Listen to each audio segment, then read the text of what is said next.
నేను మీ సేవ హరిప్రజలకు స్వాగతం. మీ అందరికీ నమస్కారం. అయితే కొందరు ఉన్నారు, వారు పేర్లు ఎందుకులే కానీ ఎన్ని కష్టాలు వచ్చినా, చెల్లి చనిపోయినా, ఇల్లు కాలిపోయినా, మేము వాళ్ళ ఇళ్ళకెళ్ళి మీరు ఏమన్నా మాకు పెట్టండి, తినడానికి పెట్టండి, మాకేమన్నా ఆశ్రయం ఇవ్వండి, మాకేమన్నా సహాయం చేయండి అని మేము వాళ్ళని అడుక్కోము, ఎప్పుడు అడుక్కోము. అయినా కానీ వాళ్ళు మమ్మల్ని ఎలా చూస్తారో తెలుసా?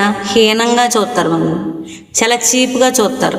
వాళ్ళకి సంతానం ఉన్నారో, నాలాంటి కూతుళ్ళు ఉన్నారో, మా అన్నయ్య లాంటి కొడుకులు ఉన్నారో, వాళ్ళు కూడా మా అమ్మా నాన్న లాంటి వాళ్ళే. అయినా కూడా ఈశ్వరుడు చేత బాధింపబడిన వాళ్ళు దైవ బాధితుల్ని ఇంకా ఇంకా బాధిస్తే మనం పాపం పోగేసుకుంటామని ఆ మూర్ఖులకి తెలియదు.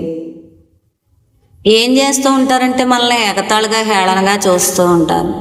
వాళ్ళు పురాకృత పుణ్య విశేషం వల్ల ఇప్పుడు బాగున్నారు. నేను వాళ్ళని ఎప్పుడూ బాగుండాలని కోరుకుంటాను. నాకు వాళ్ళ మీద జాలేస్తుంది.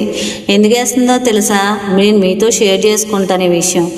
మమ్మల్ని ఆల్రెడీ మేము కొట్టబడ్డాము, చంపబడ్డాము, తొక్కబడ్డాము. అయితే కర్మ అనేటటువంటి దానివల్ల మేము కాల్చబడ్డాము. ఇంకా వీళ్ళు మమ్మల్ని చూసి నవ్వి హేళన చేసి మమ్మల్ని దూషించి మమ్మల్ని ఏలెత్తి చూపి వీళ్ళు పాపం పోగేసుకుంటున్నారో, మేము ఏ జన్మలో చేసింది ఇప్పుడు అనుభవిస్తున్నాం, వీళ్ళు మమ్మల్ని చూసి నవ్వి హేళన చేసి పాపం పోగేసుకుంటున్నారో అని నాకు వాళ్ళ మీద జాలి కలుగుతుంది.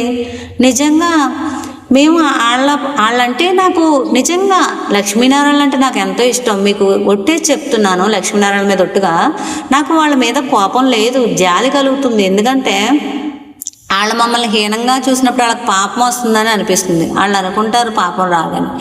ఇందుకే వచ్చిందని సాక్ష్యం ఉంటుందా? ఉండదు. ఇప్పుడు నేను తెలిసి ఏ పాపం చేయలేదు, కానీ నాకు కష్టాలు వచ్చినప్పుడు ఎప్పుడో చేసాము అని ఎవరైనా అనుకుంటామా? అనుకోమా?